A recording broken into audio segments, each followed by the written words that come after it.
vui mà ơi mà này nè đào mốc đi nè đào mốc tao làm cho lăn mà đây lịch vui mua lăn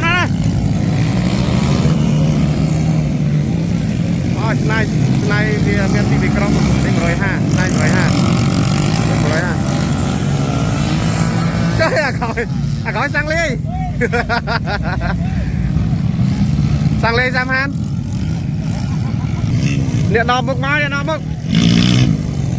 đo mực là sao cái sai phân đo mực ôi da bên tông tiền chắc không chết mày to ô điện đo mực bay đi buôn mình trông từ bông ô chết rồi đi miếng bông buôn buôn trên này rồi ha chết là với bong một viên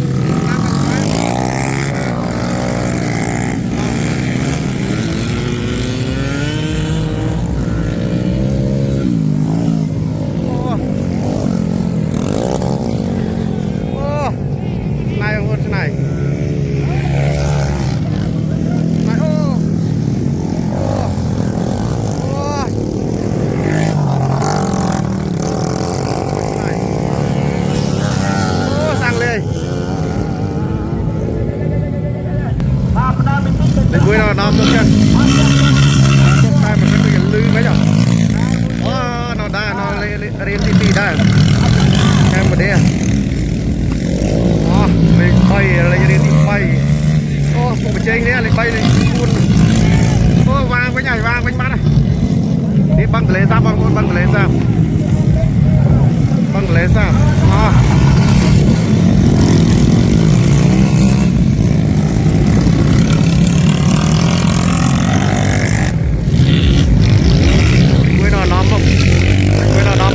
sai phẩm phân nó một đây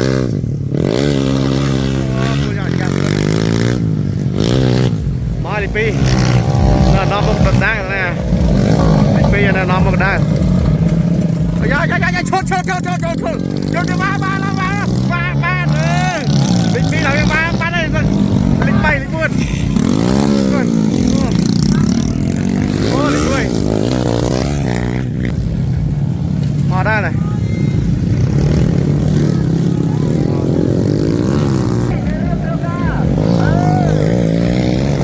lịch bay với nhảy lịch buôn lịch pram rồi lịch đuôi lịch bao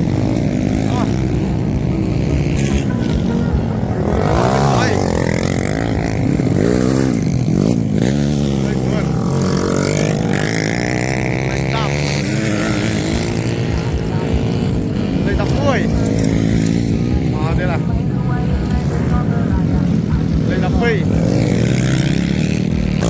đây ơi đồng tiền Campuchia rồi lên đi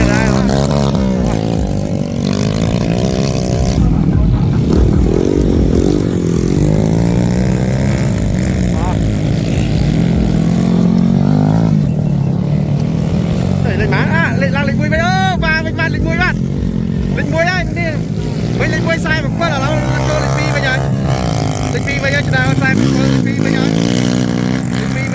rồi làm ra lịch phi bây giờ ở đây giờ phi trốn ấy